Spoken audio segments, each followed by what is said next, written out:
तर राम मंदिरासाठी 500 वर्षांचा संघर्ष करावा लागला असं गोविंदगिरी महाराजांनी म्हटलेलं आहे। कारण मोदींसारखा युगपुरुष 500 वर्ष मिळाला नाही असं देखील गोविंदगिरी महाराजांनी म्हटलं। मोदींना छत्रपतींचा विचारांचा वारसा मिळालेला आहे असं देखील यावेळेला गोविंदगिरी महाराज यांनी म्हटलं।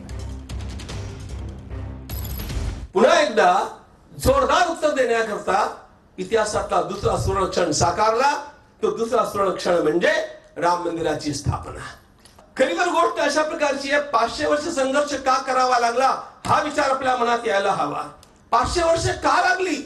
500 वर्ष लागली याचं कारण मोदी सारखा प्रधानमंत्री मिळाला नव्हता।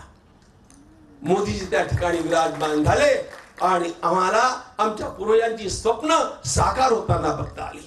खरं युग परिवर्तन जे घडलंय ते छत्रपतींच्या पासून मोदीजींनी किती प्रेरणा घेतल्या याची जाणीव व्हायची असेल तर खोलात जाऊन त्याचा अभ्यास आणखी झाला पाहिजे। आज छत्रपतींच्या विचारांचा खरा खुरा वारसा कुणाला मिळालेला असेल तर तो मोदींना मिळालेला आहे, हे एकमतानं सर्वांना मान्य करावं।